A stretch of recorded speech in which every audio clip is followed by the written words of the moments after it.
नमस्कार मित्रांनो.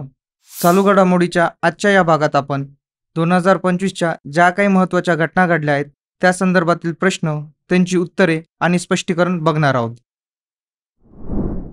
कुंभवाणी या चॅनलचे लोकार्पण कोणाच्या हस्ते करण्यात आले? पर्याय 1 राष्ट्रपती द्रौपदी मुर्मू. पर्याय दुसरा पंतप्रधान नरेंद्र मोदी. पर्याय तिसरा केंद्रीय मंत्री अमित शहा. पर्याय चौथा मुख्यमंत्री योगी आदित्यनाथ.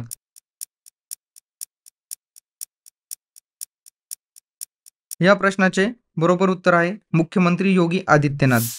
उत्तर प्रदेशचे मुख्यमंत्री योगी आदित्यनाथ यांनी प्रयागराजमध्ये महाकुंभ 2025ला समर्पित आकाशवाणीच्या विशेष कुंभवाणी चॅनलचे उद्घाटन केले. या कार्यक्रमादरम्यान मुख्यमंत्री योगी आदित्यनाथ यांच्या हस्ते कुंभमंगल ध्वनी या कार्यक्रमाचेही उद्घाटन करण्यात आले. तर कुंभवाणी चॅनलचे प्रसारण 10 जानेवारी 2025 ते 26 फेब्रुवारी 2025 या दरम्यान असून यासाठी आकाशवाणीचे विशेष FM चॅनल कुंभवाणी 103.5 मेगाहर्ट्झ सुरू करण्यात आले होते. भारतातील पहिला खाजगी उपग्रह नेटवर्क कोणत्या कंपनीने लॉन्च केला? पर्याय 1 इस्रो. पर्याय दुसरा पिक्सेल. पर्याय तिसरा रिलायन्स. पर्याय चौथा अंतरिक्ष.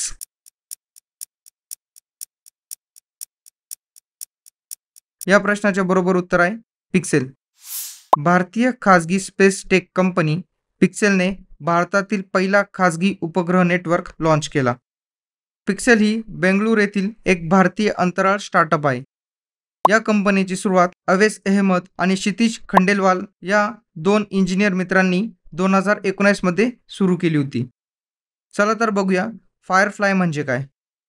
फायरफ्लाय नाव असलेल्या हा पिक्सेलचा हायपरस्पेक्ट्रल इमेजिंग उपग्रह समूह आहे, ज्यामध्ये आजपर्यंत 6 उच्च रिझॉल्यूशन व्यावसायिक हायपरस्पेक्ट्रल उपग्रह आहेत.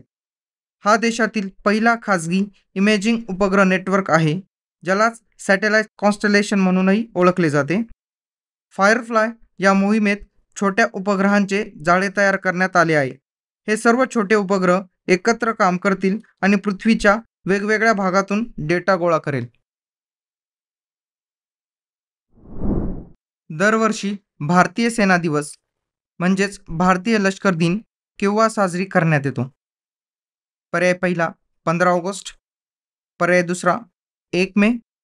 पर्याय तिसरा 26 जानेवारी. पर्याय चौथा 15 जानेवारी. या प्रश्नाचे बरोबर उत्तर आहे 15 जानेवारी. 15 ऑगस्ट 1947 रोजी स्वातंत्र्य मिळाल्यानंतरही भारताचे लष्कर प्रमुख एक ब्रिटिश अधिकारीच होते.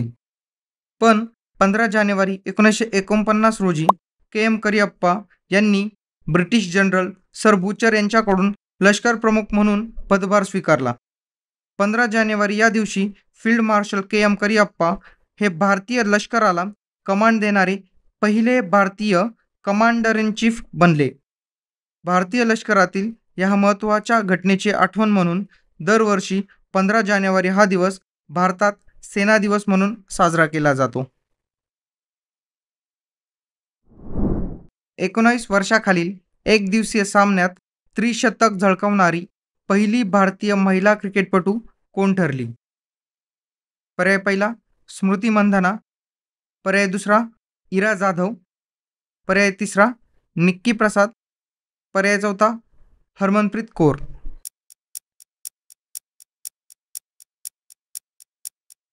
या प्रश्नाचे बरोबर उत्तर आहे इरा जाधव. मुंबईची 14 वर्षीय खेळाडू इरा जाधवने देशांतर्गत क्रिकेटमध्ये इतिहास रचला आहे. इरा जाधवने 19 वर्षाखालील एक दिवसीय सामन्यात त्रिशतक झळकावणारी पहिली भारतीय महिला क्रिकेटपटू बनली आहे. महिला अंडर 19 एक दिवसीय कप सामन्यात मेघालय विरुद्ध खेळताना इराने फक्त 157 चेंडूत 346 धावांची जबरदस्त स्फोटक खेळी केली.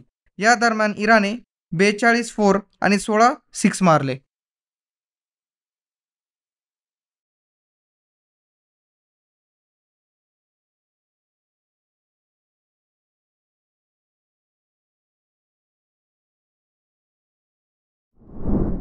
मियावाकी पद्धत ही खालीलपैकी कशासाठी प्रसिद्ध आहे?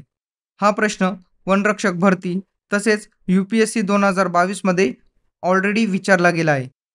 शुष्क आणि अर्धशुष्क भागात व्यावसायिक शेतीला प्रोत्साहन.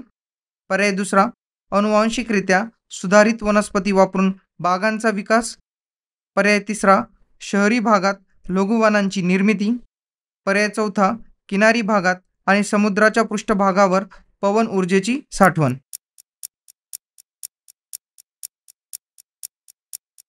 उत्तर प्रदेशातील महाकुंभ मेळ्याच्या आधी प्रयागराज महानगरपालिकेने लाखो भाविकांसाठी स्वच्छ हवा आणि पर्यावरणीय समतोल सुनिश्चित करण्यासाठी घनदाट जंगले उभारली.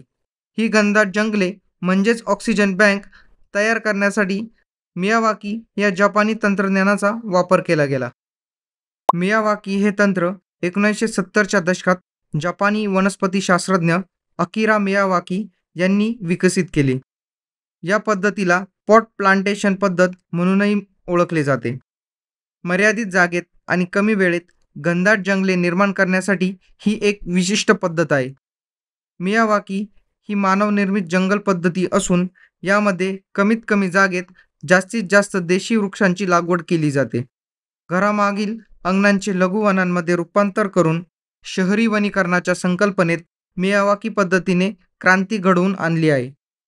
तर या प्रश्नामध्ये तुम्हाला लक्षात ठेवण्यासारखी गोष्ट अशी आहे की मियावाकी ही पद्धत कोणत्या साली आणि कोणी विकसित केली, त्याचप्रमाणे हिला कोणत्या नावाने ओळखले जाते, तसेच ही मानवनिर्मित जंगल पद्धती असून यामध्ये देशी वृक्षांची म्हणजेच लोकल वृक्षांची लागवड केली जाते, हे लक्षात ठेवा.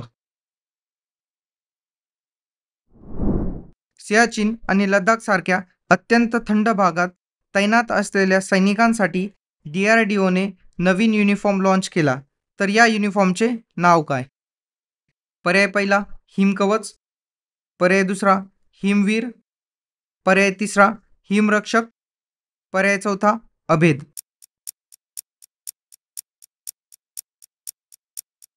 या प्रश्नाचे बरोबर उत्तर आहे हिमकवच. संरक्षण संशोधन आणि विकास संस्था म्हणजेच DRDOने सियाचीन आणि लडाख सीमेवर कडाक्याच्या थंडीत तैनात असलेल्या भारतीय सैनिकांसाठी नवीन युनिफॉर्म लॉन्च केला. या युनिफॉर्मने सर्व चाचण्या उत्तीर्ण केल्या असून 20 डिग्री सेंटीग्रेड ते -60 डिग्री सेंटीग्रेड या तापमानात काम करण्यासाठी हा युनिफॉर्म डिझाईन केला आहे. या युनिफॉर्मचे खास वैशिष्ट्य म्हणजे हा युनिफॉर्म हवामान अनुकूल आहे, ज्यामुळे सैनिकांना हवामानानुसार आणि गरजेनुसार कपड्यांचे थर जोडू किंवा काढू शकतात. त्याचबरोबर हा युनिफॉर्म श्वास घेण्यायोग्य आणि हलका आहे. या युनिफॉर्ममध्ये उष्णता टिकून ठेवण्यासाठी आणि आरामासाठी इन्सुलेटेड थर आहेत, जे कपड्यांचे अनेक स्तर एकत्र करून तयार केली गेली आहेत. राष्ट्रीय स्टार्टअप दिवस केव्हा साजरी करण्यात येतो? पर्याय पहिला 22 जानेवारी. पर्याय दुसरा 16 जानेवारी. पर्याय तिसरा 2 जानेवारी. पर्याय चौथा 9 जानेवारी.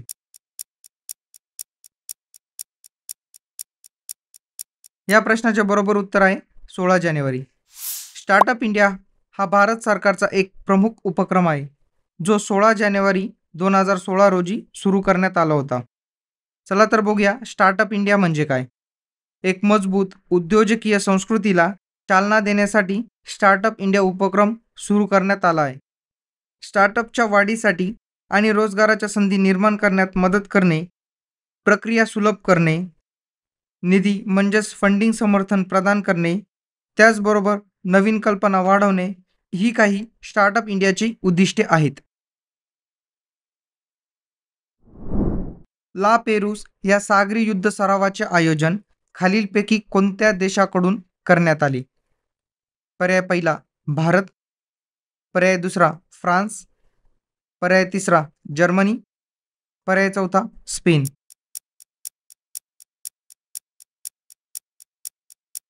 या प्रश्नाचे बरोबर उत्तर आहे फ्रान्स. ला पेरूस हा हिंद महासागर क्षेत्रात होणारा बहुपक्षीय म्हणजेच मल्टीलॅटरल सागरी सराव आहे. फ्रेंच नौदलाकडून ला पेरूस या द्विवार्षिक म्हणजेच दर 2 वर्षांनी युद्ध सरावाचे आयोजन करण्यात येते. 2025 मधील ला पेरूस या बहुराष्ट्रीय सरावाची ही 4थी आवृत्ती आहे. हिंदी महासागर आणि पॅसिफिक महासागरांना जोडणाऱ्या सामुद्रध्वनीमध्ये हा युद्ध सराव होईल. नुकतेच मिशन मौसमचे उद्घाटन करण्यात आले. तर मिशन मौसम हा खालीलपैकी कशाशी संबंधित आहे? पर्याय पहिला नौदल युद्ध सराव, पर्याय दुसरा नक्षलविरोधी कारवाई, पर्याय तिसरा हवामान संबंधित विज्ञान आणि संशोधन, पर्याय चौथा यांपैकी नाही.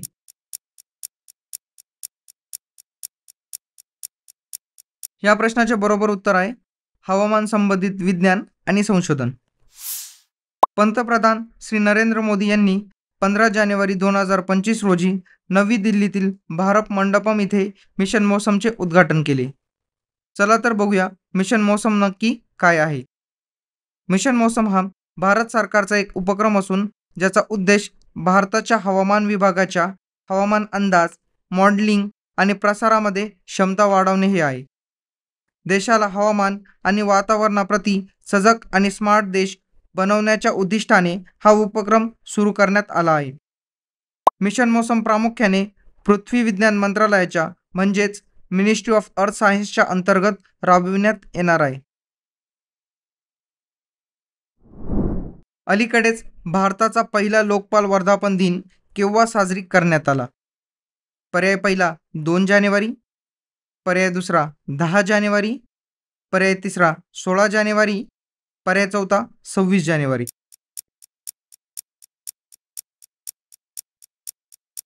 या प्रश्नाचे बरोबर उत्तर आहे 16 जानेवारी. भारताच्या लोकपालांच्या पहिला वर्धापन दिन समारंभाचे 16 जानेवारी 2025 रोजी नवी दिल्लीतील मानेकशॉ सेंटर येथे भारताचे सरन्यायाधीश न्यायमूर्ती संजीव खन्ना यांच्या उपस्थितीत आयोजित करण्यात आले. 16 जानेवारी 2014 रोजी लोकपाल आणि लोकायुक्त कायदा 2013च्या कलम 3च्या अंमलबजावणीमुळे भारताच्या लोकपालांची स्थापना झाली होती. भ्रष्टाचाराच्या आरोपांची तसेच संबंधित प्रकरणांची चौकशी करण्यासाठी लोकपाल व लोकायुक्त संस्था स्थापन करण्यात आले. आजचा व्हिडिओ पूर्ण बघण्यासाठी धन्यवाद. हा व्हिडिओ तुम्हाला कसा वाटला ते कमेंट करून नक्की सांगा. हा व्हिडिओ तुमच्या मित्रांना शेअर करा, व्हिडिओला लाईक करा आणि TCS9 या आपल्या चॅनलला सबस्क्राईब करा.